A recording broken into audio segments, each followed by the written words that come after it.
Hello, welcome back to Down the Rabbit Hole. Today we're going to be talking about a famous duchess that you might know this name by. There was even a movie called The Duchess that with Cara Delevingne in it. So today we're going to be talking about Georgiana Cavendish, better known as Georgina Spencer. Now, before I go any further, please hit that like button, ring that bell for notifications, and subscribe. Help a girl out. Anyway, we're going down the rabbit hole into the life of this duchess. Now, she was the first wife of William Cavendish, who was the fifth Duke of Devonshire, and the mom of the sixth Duke of Devonshire, and she is the great aunt of Diana Spencer, who was the Princess of Wales. Now, their lives, who were centuries apart, have been compared in tragedy. So, what do we know about Georgina? Well, she was born a Spencer on June 7, 1757. She was the first child of John and Georgina Spencer and the two younger siblings to follow, Henrietta, whose name was Harriet, and George. Now, the daughter of the sister Henrietta, Lady Caroline Lamb, would become a writer and lover of Lord Byron. Now, John Spencer, who was a great-grandson of John Churchill, who was the first Duke of Marlborough, came from a wealthy English noble family.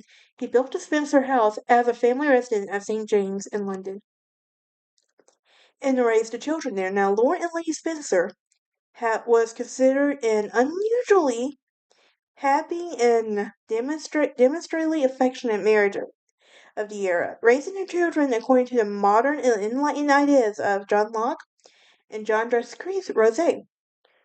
Two very important names I think are very important to note.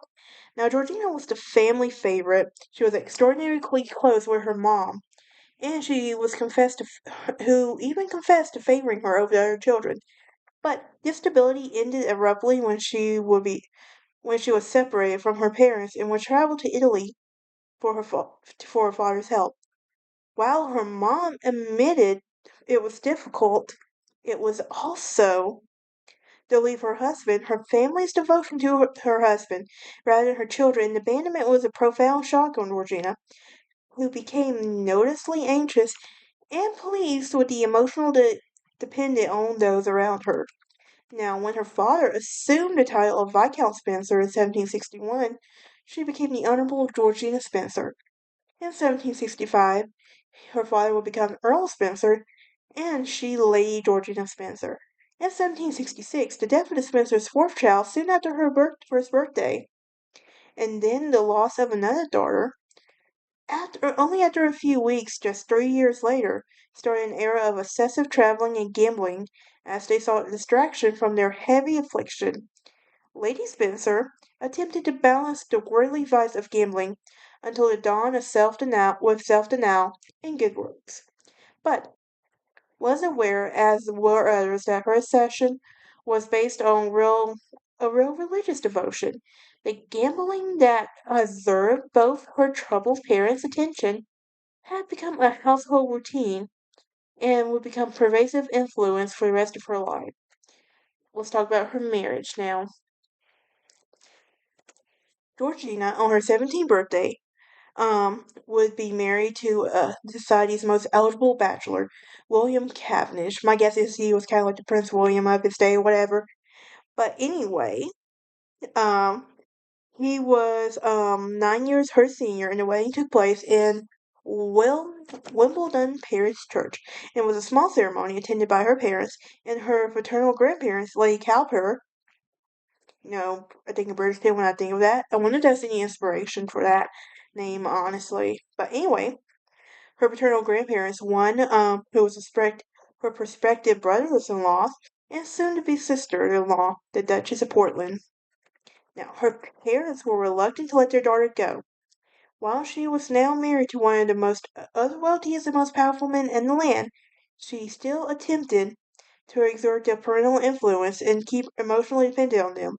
Her father, who had already shown affection to his children, wrote, "But indeed, my dearest Georgina, I did not know until lately how I loved you.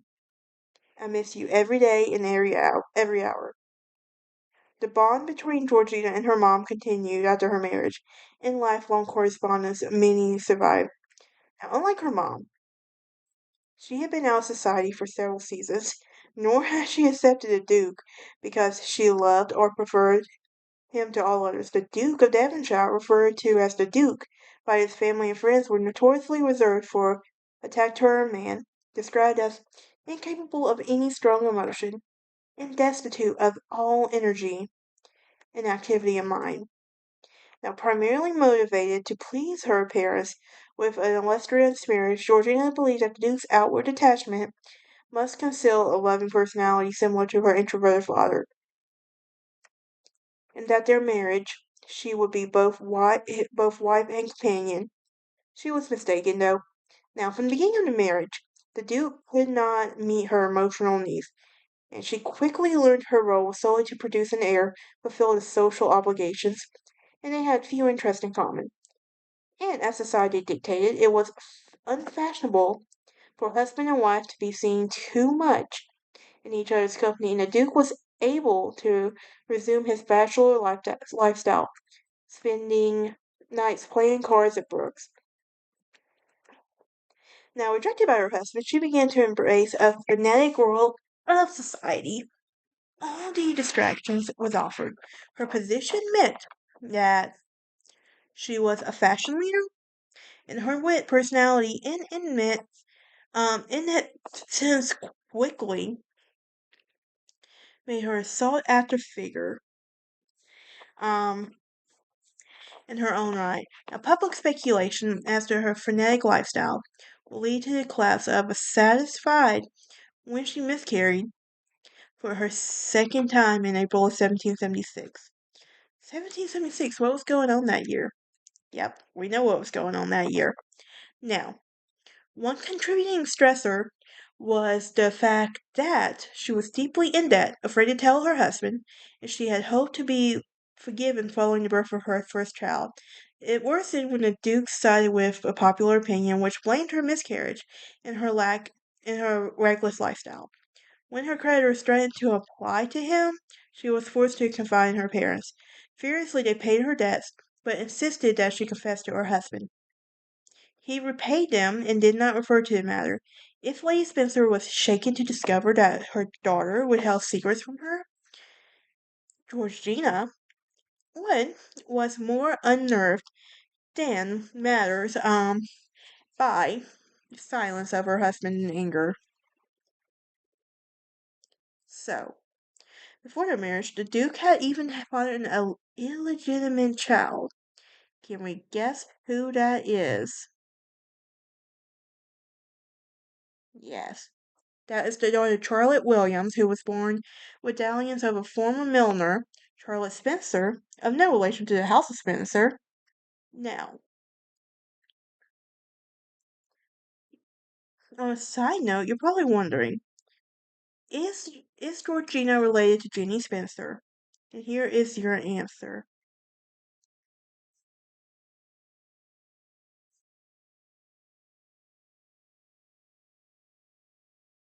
We will get to it in a few minutes.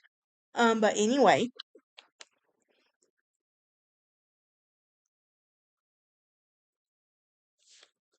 now, now this was unknown to the Duchess until years after her marriage to the Duke, and after the death of her child's mom, the Duchess was compelled to raise Charlotte herself. And Georgina was quote very pleased unquote with Charlotte, although her mom expressed disapproval. Now, at the end of 1777, Georgina would meet Miss Mary Graham. This was introduced while Georgina was in Brighton to improve her fertility, and while Mary was again in fragile health. Lady Claremont reported that Lady Spencer, about her instant closeness to Mary, described her as a very pretty sort of girl, that she wished she had half a dozen more such favors. And this would correspond passionately with Georgina, as she finally found someone genuine whom she could vent judgment of remorse. But in 1781, the doctor ordered that Miss Graham be taken to a warmer climate, for a week long, and Georgiana was devastated and tried to seek a replacement with no avail. Now, in 1782, while on a retreat with the Duke, Georgiana would meet Lady Elizabeth Foster. Keep this name in mind, because she plays a critical part in their marriage. I'm not joking when I say that. Um, in the city of Bath. I would love to get a bath, honestly. I want to do like that whole scene where it's like running through the field and having that whole speech. Honestly, I don't know if I'll ever marry a speech. You know what I'm talking about. But anyway, she became close friends with Bess, who had become a destitute after separating from her husband and two sons. Given the bond that developed between the two women and the difficult position of her new friend was in, with the Duke's acquaintances, Georgina agreed to have Lady Elizabeth live with them. Now, while the Duke would begin a sexual relation with Lady Elizabeth, a menage a trois was established, and it was arranged that Lady Elizabeth lived with him permanently. While it was common for male members of upper class to have mistresses, it was not common or generally acceptable for mistress to live so openly with a married couple. Furthermore, Georgina had been desperately lonely since her marriage to the Duke, and finally having found what she believed to be an ideal friend. Now, she became emotionally dependent on Lady Elizabeth. Having no alternative, the Duchess became complicit in her best friend's affair with her husband. Now, in her letters, she would write, "My dear Bess, do you hear the voices in my heart crying for you?" But nevertheless, Bess herself envied and wished to be in her position, and at her death years, the locket of Georgiana's hair was found at her neck. Wow. Yes, you read that right. As well as a bracelet containing hair of Georgina on the table beside her deathbed. And Lady Elizabeth insinuated her way into the marriage by taking advantage of the Duchess's friendship and codependency on her and engineering her into a sexual relationship with the Duke. Now, Lady Elizabeth also engaged in well-documented sexual relations with other men that she was in a love triangle while she was in a love triangle. Now, among their contemporaries, the relationships between the Duchess of Devonshire and Lady Elizabeth Foster was the subject of speculation, which was continued beyond the time. Now, the love triangle itself was a notorious topic. It was a regular arrangement in a high-profile marriage, and Lady Elizabeth's affair with Duke resulted in two illegitimate children, a daughter, Caroline Rosalie St. Jules, and a son, Augustus Clifford. Now, despite her unhappiness with her detached and philandering husband and voluntary marriage, social norms dictated that she must produce an heir for her extramarital sexual liaison to be socially acceptable. And the first successful pregnancy resulted in the birth of Lady Georgiana Dorothy Cavendish, who she would call Little G, and she would become the Countess of Carlisle and have her own issue. Now, Georgina had developed a strong mothering sentimental raising Charlotte, and she insisted on nursing her own children. Now, and on August 29th, 1785, a second pregnancy resulted in another daughter, Lady Harriet Elizabeth Cavendish, who they would call Harriet, with who would become Countess Granville and have children of her own.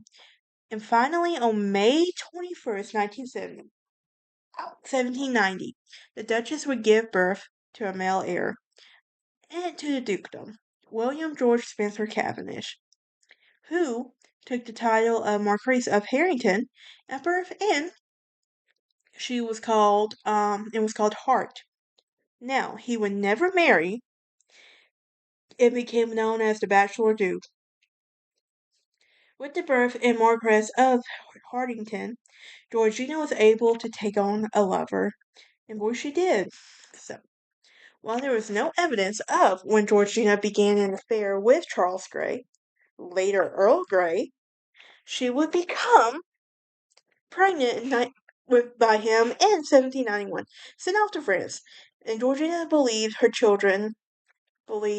she would die in childbirth. And on February 20th, 1792, Eliza Courtney was born with no complications.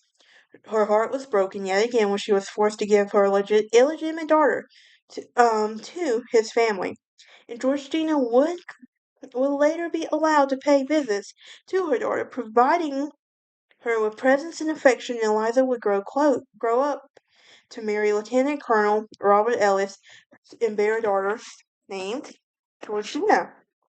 So, wasn't exactly a fairy tale growing up from what she read, from what I've done my research on. Apparently, they treated her terrible. But anyway, while she was in exile in France in early 1790s, Georgina suffered from isolation and sorely felt the separation of her children. In order to return to England and her children, she conceded to her husband's demand and renounced her love for Charles Grey. Family records of the exile in France subsequently erased. However, during that period, the children of the Duke and Duchess had been informed the reason of her absence. So, while the Duchess of Devonshire coped with her marital arrangements on the surface throughout the marriage, she nevertheless suffered emotional and psychological distress, and she sought further personal consolation from a dissipated existence in passions and affairs, including Bachelor John Sackville, 3rd Duke of Dorset. Now, what was her character like? Well, she was charismatic, generous, good humored, and intelligent. Now, she was also kind hearted, and she instinctively wanted to help others from a young age. She would help give money to the poor or her desperate friends, and her empathy extended to animals as well. After noticing a starving cow in the field, she deducted its owners could not afford to feed it, and she had the man feed found and gave him some money as well. Now, from childhood, she showed characteristics with the need to please others and the need for attention as well.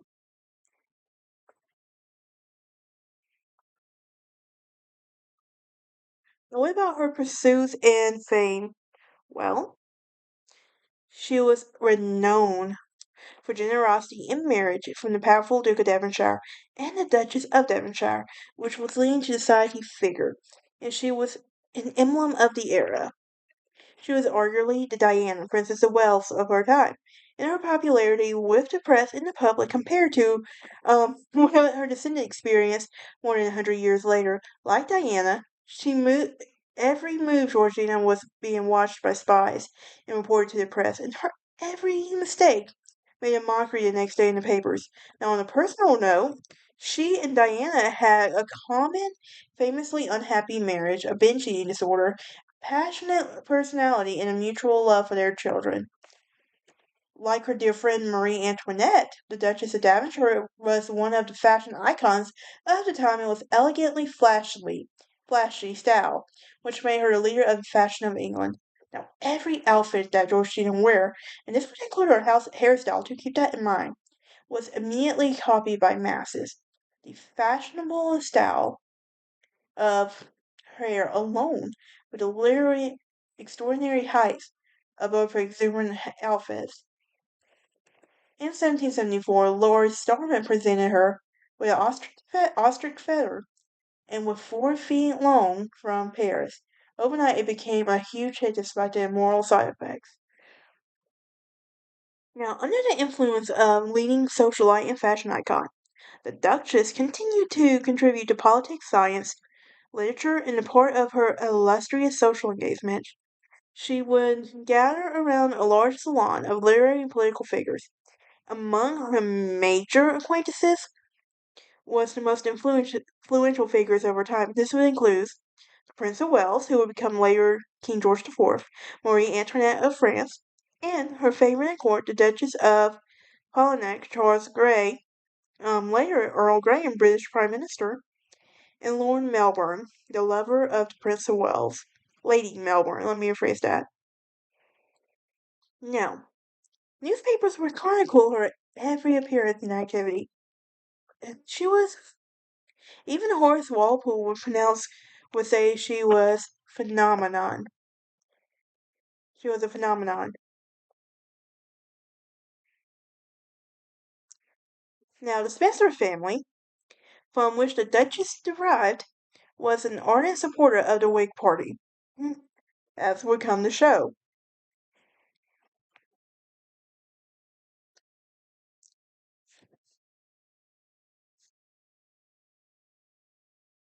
She was also important in literature as well.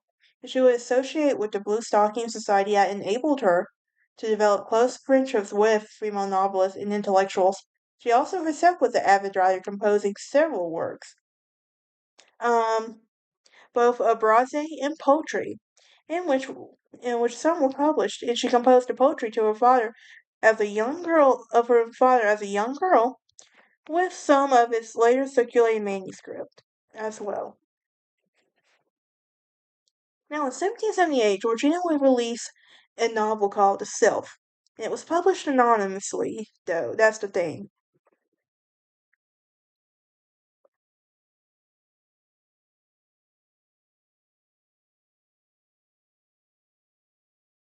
Even in music, like, she was among the few women who were exemplified English theater and popular song in the late 18th century, along with Harriet Abrahams, Dorothea Bland, and Mary Ann Pronwell as well. Now, believe it or not, she wasn't just political, she was also helping in science. Um, She also conducted chemistry experiments, would study geology, natural history, and would even get some institutions started as well. Now, her interest in science, her would rise with Henry Cavendish, whose lab she would visit in Clapham, and the Duchess frequently engaged in scientific dialogue with prominent scientists of the era as well. Now, let's talk about the gambling. We know gambling was kind of her way of having fun, coping with everything. So, as was common for the aristocrat of her time, she was routinely gamble, leisure, and amusement. It is unknown how much she was actually owed, and after her death, it was really known. It became the light. Now, what about her later life and later life and death? Now, her absence from English society and exile in France had isolated Georgina and was a low point. In every respect, she would return to England as a quote, a changed woman, unquote, and the Duke would begin suffering from gout, and she spent her time at the side nursing him. Along with recent miscarriage, the circumstances with her husband brought about softening and closeness between the two. She took the positive interest in science, took up writing again, and even continued her political activism while trying to rebuild the Whig Party. Now, Georgina also would come to meet and become friends with the wife of her former lover, Charles Grey. Interesting. So, in 1796, she succumbed to her illness in one eye, and medical treatment resulted in a scarring in the face. Now, during her 40s, the Duchess of Devonshire devoted her time to the coming out of her eldest daughter, Lady Georgiana Dorothy Cavendish. The debutante was presented in 1800, and the Duchess saw her daughter wed Lord Morfett, who was the heir apparent of the Earl of Carlisle, in 1801, and it was the only time the Duchess of Devonshire saw one of her kids marry. Her health problems continued to decline well into her 40s, and she gambled with addiction. Her gambling continued as well.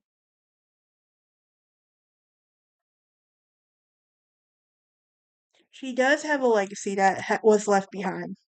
Georgina, Duchess of so,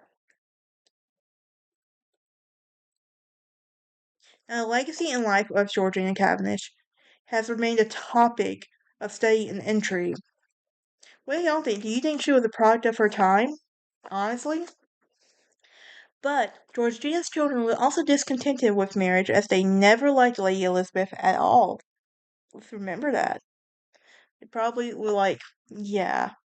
She brought up the affair with the fifth Duke of Devonshire by publicly announcing that he had sired her illegitimate children, and the sixth Duke of Devonshire made an end to it by paying off Lady Elizabeth and getting rid of her. Nevertheless, her children have mutually positive relations with Lady Elizabeth's children for the rest of their lives, having grown up together. So, hey, at least we know how the children felt, right? Alright, that is it for this episode. Join me next time as we talk about um the chupacabra. And then the next episode after that we're gonna talk about the Witch and the Wisp.